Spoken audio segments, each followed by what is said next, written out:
Good morning, student. Today we are going to start a new chapter for class 9th. The name of the chapter is Chemical Change and Reaction. Now first we are going to understand the definition of chemical change. Then what is the change? See, if there is any energy change has been occurred, this is known as the change. So any physical or chemical change is associated with the exchange of energy during the change. In simple word, when the energy in some form is absorbed or released by matter, this is known as the change.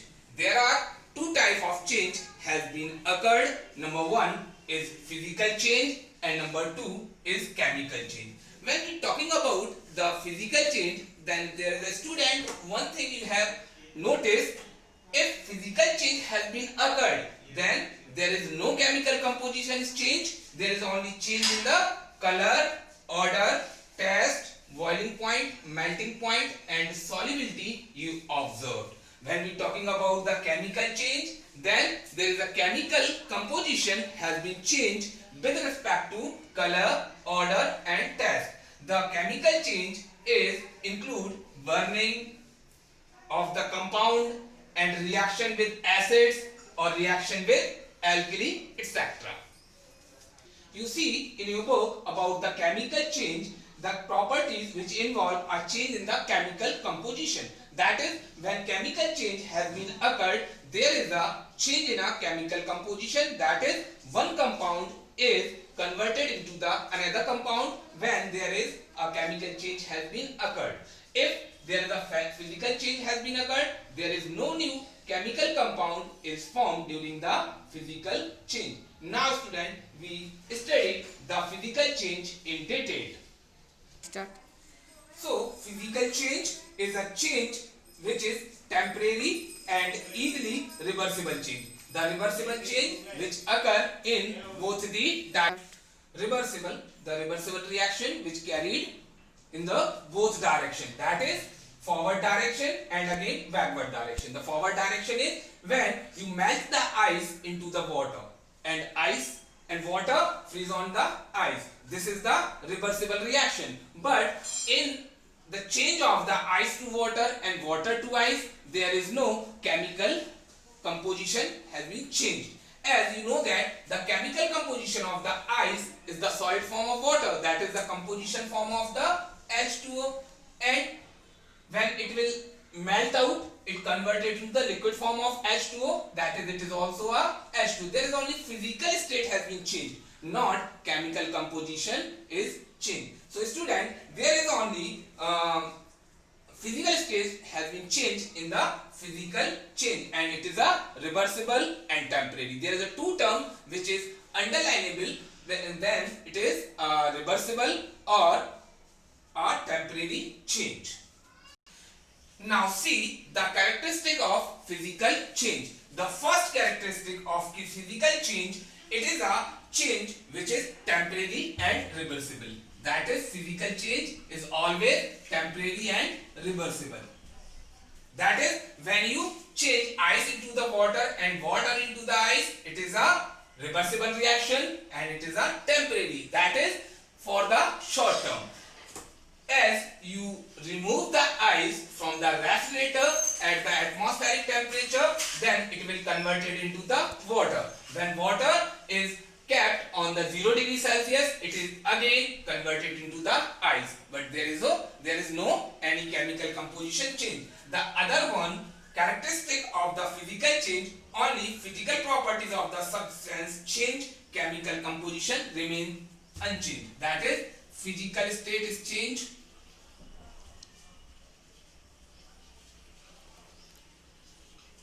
chemical state, chemical composition no change.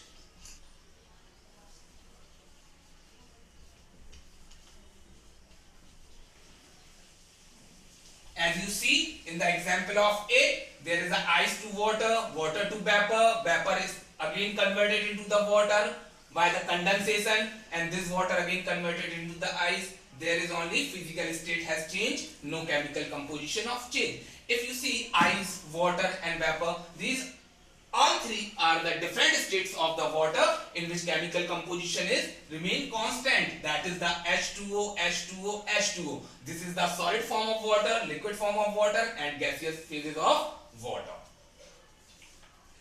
The third characteristic is chemically no new substance is formed. That is, the chemical composition of the substance remain unaltered. That is, the chemically no new substance formed in a physical change. For example, water formed on melting of ice is not a chemically change or chemical substances. Now, the next, that is the last point, mass of the substance remain unchanged.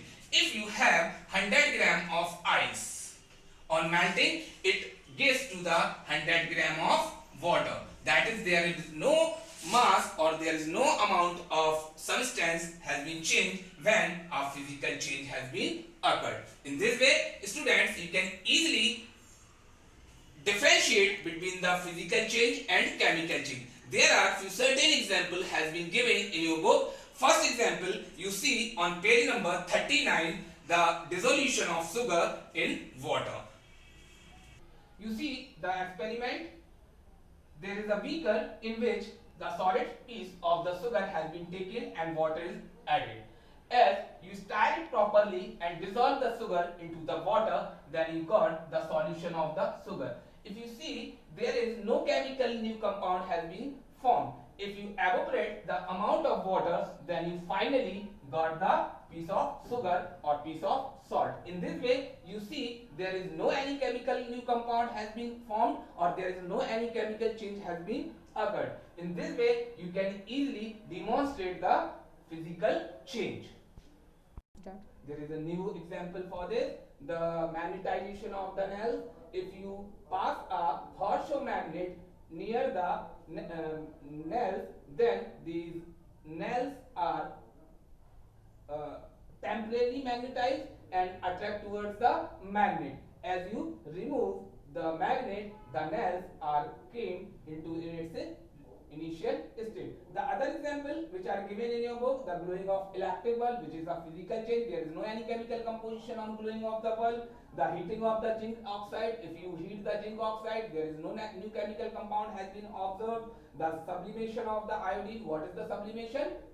As you introduced before in your previous class, the sublimation is the process by which a solid state is directly changed into the vapor state. If you sublime the iodine or sublimation of the iodine, the solid iodine has been changed into the gaseous iodine, which on condensation converted again into the solid iodine. So students, in this way you can easily demonstrate and understand the physical change. Now we see the chemical change by the few certain examples. Start. Before the demonstration, firstly we study the chemical change. A chemical change is a permanent change in which a chemical composition of the substance has been carried out. Now see few examples of the chemical change. If you burn sugar C12H22O11, if you heat or burn this sugar or the cane sugar, then you observe there is a black substances of the carbon, that is the 12C, and there is a few amount of water has been observed. In this way you find when you burn the sugar, you find to different amount, to different compound, the carbon and the water. There is a chemical composition has been changed on heating by the glucose. In this way you can easily say this is a one direction, that is the irreversible reaction. It is a permanent reaction because you can't change the carbon on dissolving the water to sugar.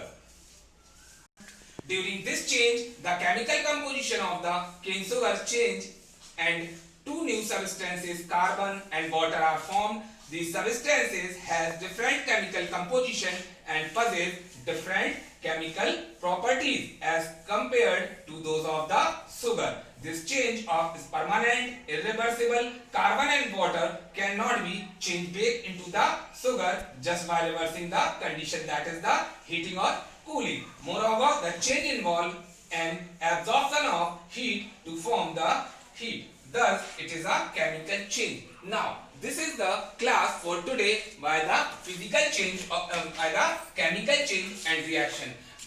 During the next video, we will demonstrate the different method of the chemical change.